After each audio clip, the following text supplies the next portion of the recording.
Chers invités à vos titres et qualités respectifs, bonjour. J'ai bien dit bonjour. Amjambo. L'idée de la création de l'Université panafricaine de la paix, UPP en sigle, est le résultat, le fruit d'une triple inspiration, à savoir l'instabilité socio-politique de la région, la crise de l'université en RDC et la pauvreté endémique qui frappe les populations en RDC. Après un demi-siècle d'accession à la souveraineté nationale et internationale, si on peut le dire, il convient de signaler que ce n'est pas sans difficulté énorme qu'on célébrerait aujourd'hui l'indépendance de notre pays. En effet, en ce qui concerne l'instabilité politique de notre pays, c'est depuis le lendemain de l'indépendance que notre pays a été une zone instable à cause de l'impréparation de l'élite congolaise aux responsabilités qu'elle devrait assumer et aux alliances géopolitiques multiformes. Là, on peut citer la sécession katangaise, la rébellion bouleviste, l'avènement des gens Scram à Bukavu en 1967, les deux guerres du Shabbat et les rébellions successives dès 1976. Cela a fait que l'identité nationale soit torpillée comme instrument politique pour la déstabilisation du pays.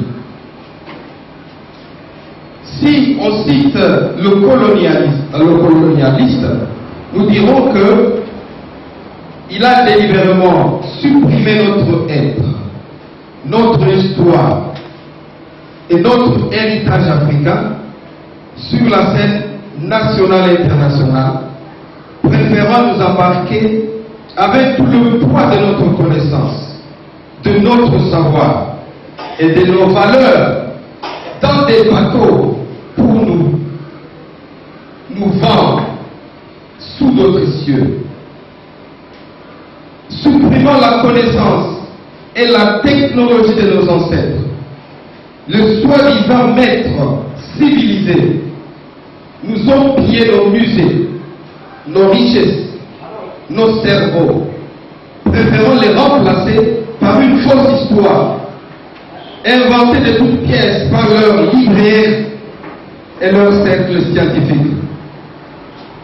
Ils ont voulu nous apprendre à manger, à boire, et je dirais même à pisser, comme si avant eux, nous ne savions pas manger, boire et pisser. Ils ont voulu nous apprendre à balbutier leur alphabet, comme s'ils étaient les dieux de langue, et comme si avant eux, nos ancêtres, mon grand-père et ma grand-mère, n'avaient pas de langue et ne parlaient pas.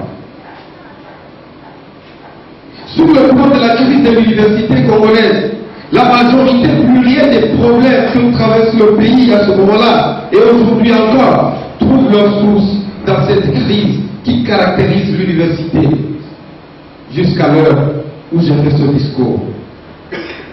L'université ne forme pas ce cadre qui vont œuvrer pour la résolution des problèmes rencontrés dans la société où ils vivent, mais l'université s'emploie à œuvrer pour une autre cause. L'université veut donc, j'ai dit l'UPP, casser ce cercle vicieux de l'université congolaise pour proposer un cercle vertueux, pour proposer un contrat nouveau qui, au lieu de s'accentuer sur les problèmes de la société, cherchera plutôt à résoudre et à proposer des solutions problèmes que nous rencontrons. Cette université va s'employer à pouvoir donner l'Africain son rôle, à pouvoir lui donner sa place, et non la place qu'elle lui a laissée le colonialisme. Ce sera une place scientifiquement prouvée, avec toute la richesse que mon grand-père et ma grand-mère ont laissée. Sous le plan de la pauvreté endémique, suite à la pauvreté et à l'absence de bourses de l'État dans l'enseignement supérieur et universitaire, l'accès à la formation universitaire a été depuis longtemps réservé seulement aux enfants des familles riches et nantis, de ceux-là qui ont les moyens. Mais cela ne doit pas être comme cela. Nous devons changer la donne. Nous devons inventer de nouvelles technologies, inventer de nouveaux moyens pour pouvoir mettre l'université à la portée de tous.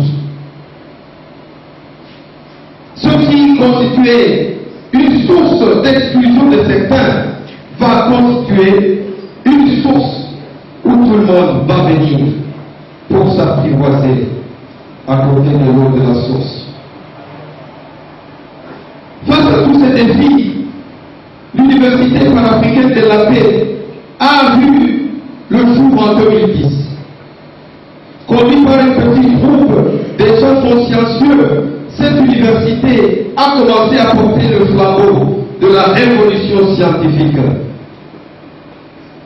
Une université axée sur la gestion, sur le développement intégral et intégré, sur la transformation des conflits, pour le bien-être de tous. Elle a comme vision l'éducation de qualité à tous. Tous les étudiants sans discrimination, de conditions sociales, ethniques ou religieuses. Elle poursuit comme objectif la science, la recherche et l'action, en vue de l'innovation et l'excellence en République démocratique du Congo et pourquoi pas au monde entier. Elle voudrait donc mettre sur la scène internationale des compétences variées, enracinées dans la science, motivées par le volontariat en vue du développement intégral. Ainsi, cette université veut hisser le niveau de la formation de ses bénéficiaires au rang international. Je veux bien, mettant l'accent sur la rigueur déontologique dans la quête de la science, mais aussi veut s'approprier le privilège de puiser dans la richesse plurielle locale, dans la culture et le savoir et l'intelligence de ma grand-mère et de mon grand-père. Aujourd'hui, cette université marque encore un signe de fierté.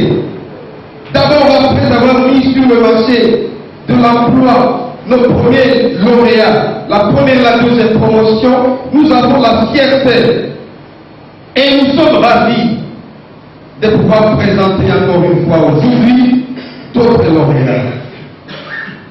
Et cela, nous allons les mettre dans ce que nous appelons la compétition internationale. Et nous voulons que ces derniers puissent montrer que dans plusieurs secteurs politiques, sociaux, judiciaires, il y a des hommes capables de puiser dans ce que le grand-père et la grand-mère ont laissé, pour l'exprimer, pour montrer que ma grand-père n'était pas bête, et pour montrer que mon grand-père c'était un homme fier, un homme intelligent, qui a mesure d'inventer par ce qu'il trouve localement, pas d'inventer par ce que le blanc a mis. C'est pourquoi aujourd'hui nous sommes dans la joie de décerner à nos récipiendaires le mérite de siéger dans le cercle noble des licenciés en développement et en paix et réconciliation, en leur donnant le droit de compétition dans toutes les sphères de la vie active et professionnelle, avec une marque particulière de montrer que l'Afrique est un continent mère et riche, un continent qui est berceau de tout ce qu'on peut voir dans le monde aujourd'hui, un continent béni par Dieu. En terminant, je voudrais louer la bravoure et le sacrifice ses autorités administratives et académiques, tous les enseignants qui n'ont ménagé aucun effort pour être à la hauteur d'un enseignement de qualité et d'excellence. Je ne terminerai pas sans promettre quelque chose. Je promets que l'Université panafricaine de la paix, l'UPP, va s'élever pour défendre l'héritage volé par le colonialisme qui continue à utiliser nos compatriotes pour nous rabaisser scientifiquement. Je promets que l'UPP va désormais apporter la connaissance de nos grands-pères et de nos grands-mères à l'auditoire. Je promets aussi que l'UPP va ramener la langue de nos grands-pères, la langue de nos grands-mères à l'auditoire pour être le canal de communication des valeurs ancestrales. Cela veut dire que personne ne doit être jugé de ses fautes de langue française ou ses fautes de langue anglaise. Je